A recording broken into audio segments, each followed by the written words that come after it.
नमस्ते दोस्तों, मैं ख्याति। आप सबका स्वागत है एलिवेटेड कॉन्शियसनेस चैनल पर। यहाँ हम साइंस, माइंड और कॉन्शियसनेस से जुड़े फैसिनेटिंग टॉपिक्स को एक्सप्लोर करते हैं।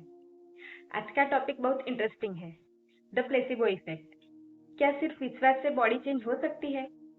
इस वीडियो में हम प्लेसिबो इफेक्ट और माइंड बॉडी कनेक्शन के बारे में बात करेंगे।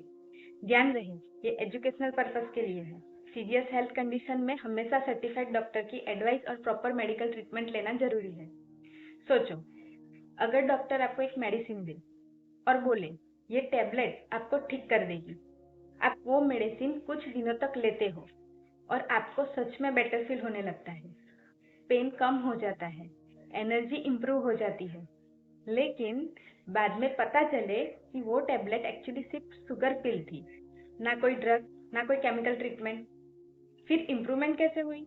इसी को साइंस कहता है प्लेसिबो इफेक्ट। यानी कभी कभी सिर्फ बिलीफ और एक्सपेक्टेशन की वजह से भी बॉडी में रियल चेंजेस फील हो सकते हैं। मॉडर्न न्यूरोसाइंस रिसर्चर्स जैसे डॉक्टर जो डिस्पेंजा माइंड और बॉडी के कनेक्शन को एक्सप्लोर कर रहे हैं। लेकिन इंटरेस्टिंग बात यह है कि एंशिएंट इंडियन ट्रेडिशन भी माइंड की पावर पर बहुत जोर देती रही है। तो क्या साइंस और स्पिरिचुअलिटी एक ही चीज को अलग लैंग्वेज में समझ रहे हैं? आज हम इसी फैसिनेटिंग टॉपिक को एक्सप्लोर करेंगे। अब एक इंटरेस्टिंग एक्सपेरिमेंट समझते हैं। मेडिकल रिसर्चर्स ने कुछ पेशेंट पर एक स्टडी की। पेशेंट को बोला गया कि उन्हें पेन रिलीफ मेडिसिन दी जा रही है, लेकिन रियलिटी में उनमें से कुछ पेशेंट को सिर्फ शुगर पिल दी जा रही थी। उस पिल में कोई एक्टिव मेडिसिन नहीं थी। फिर भी कुछ दिनों बाद रिसर्चर्स ने नोटिस किया कि काफी पेशेंट ने बोला कि उनका पेन कम हो गया है, उन्हें बेटर फील हो रहा था। अब सबसे बड़ा सवाल था, अगर मेडिसिन थी ही नहीं तो इम्प्रूवमेंट कैसे हुई? ब्रेन स्टडीज में पता चला कि पेशेंट का brain actually neutral pain relieving chemicals release कर रहा था, यानी बॉडी ने खुद ही हीलिंग रिस्पॉन्स एक्टिवेट कर दिया था। इसी फेनोमेनन को साइंस में कहा जाता है द प्लेसिबो इफेक्ट। मतलब जब ब्रेन स्ट्रांगली बिलीव करता है कि ट्रीटमेंट काम करेगा, तो कभी कभी बॉडी भी उस बिलीफ के अकॉर्डिंग रिएक्ट करने लगती है। अब सवाल आता है, ब्रेन में एक्चुअली होता क्या है? जब किसी पर्सन को लगता है कि ये ट्रीटमेंट मुझे हेल्प करेगा, तो ब्रेन कुछ केमिकल्स रिलीज करता है, जैसे कि एंडोर्फिन जो नेचुरल पेन किलर है, डोपामाइन मोटिवेशन और रिवॉर्ड से जुड़ा केमिकल है। ब्रेन स्कैन्स में देखा गया है कि प्लेसिबो लेने के बाद भी ब्रेन के वही एरियाज एक्टिवेट हो जाते हैं जो रियल मेडिसिन के टाइम एक्टिवेट होते हैं। यानी ब्रेन कभी कभी एक्सपेक्टेशन के बेसिस पर बॉडी रिस्पॉन्स क्रिएट कर सकता है। इसी वजह से साइंटिस्ट प्लेसिबो इफेक्ट को माइंड बॉडी कनेक्शन का एग्जाम्पल मानते हैं।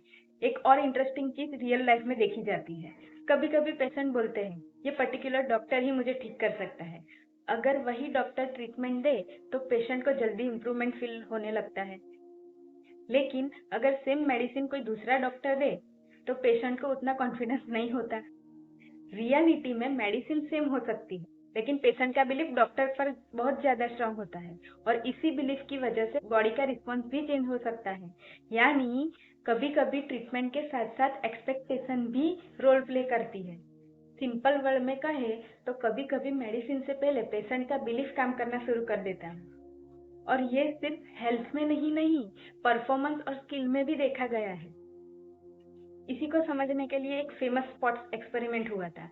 एक एक्सपेरिमेंट में बास्केटबॉल प्लेयर्स को 3 ग्रुप में डिवाइड किया गया। ग्रुप नंबर 1 जो रोज कोर्ट में प्रैक्टिस करेगा।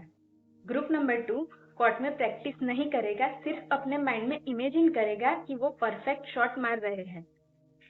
तीसरा ग्रुप था ना प्रैक्टिस करेगा ना विजुअलाइजेशन। ये एक्सपेरिमेंट 30 दिन तक चला। रिजल्ट सरप्राइजिंग था।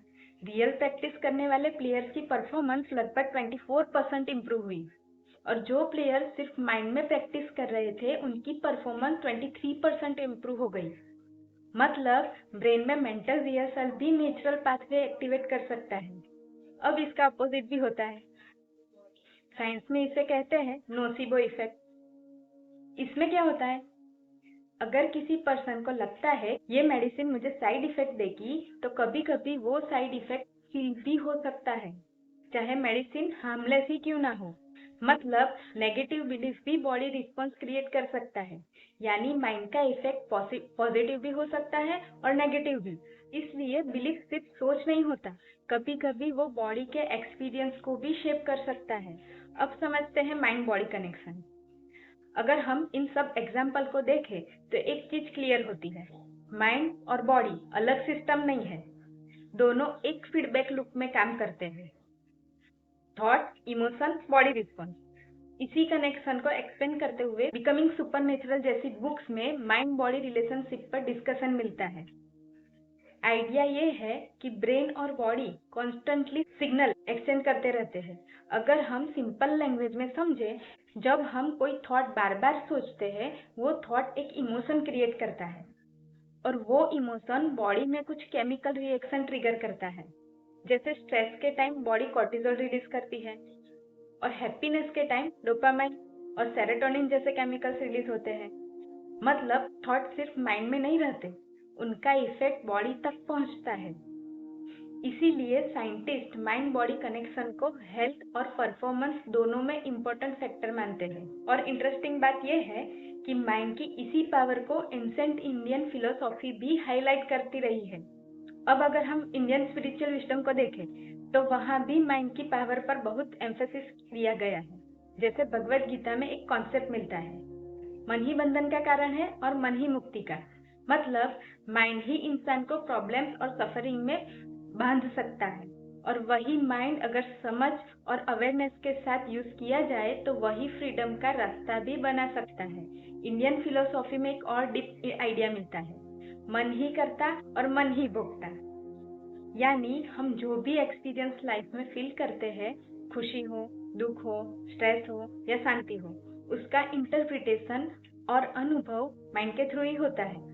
अगर माइंड रेस्टलेस हो तो छोटी सी प्रॉब्लम भी बहुत बड़ी लग सकती है, और अगर माइंड काम और बैलेंस्ड हो तो डिफिकल्ट सिचुएशन भी मैनेजेबल लगती है।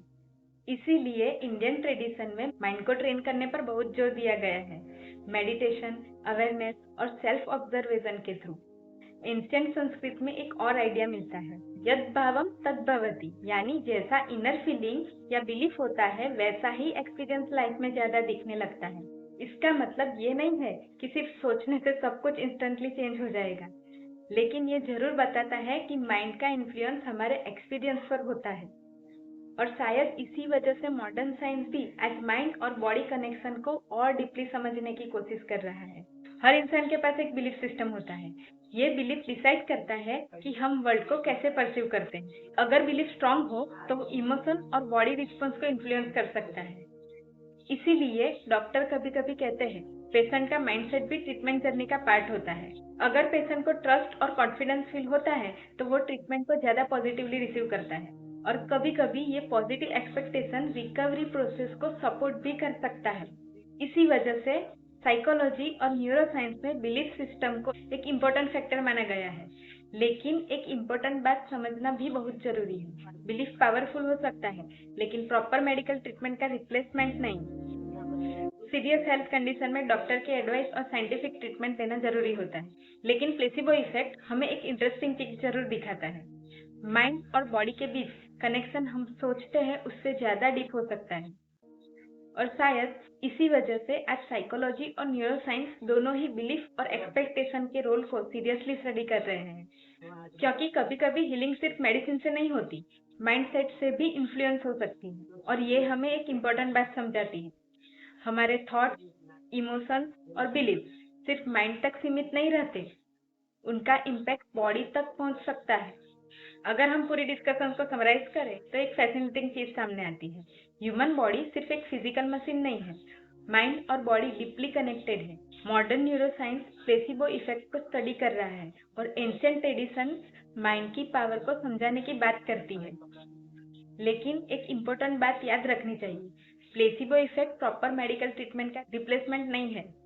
सीरियस कंडीशन में डॉक्टर की एडवाइस और ट्रीटमेंट लेना जरूरी है। लेकिन ये फेनोमेनन हमें एक चीज जरूर सिखाता है, आपका माइंड सिर्फ थॉट्स नहीं बनाता, वो आपके एक्सपीरियंस को भी इन्फ्लुएंस कर सकता है। अगर आपको ये टॉपिक इंटरेस्टिंग लगा हो तो वीडियो को लाइक करें, चैनल को सब्सक्राइब करें, क्योंकि यहाँ हम साइंस और कॉन्शियसनेस के ऐसे ही फैसिनेटिंग टॉपिक्स एक्सप्लोर करते हैं। मिलते हैं नेक्स्ट वीडियो में।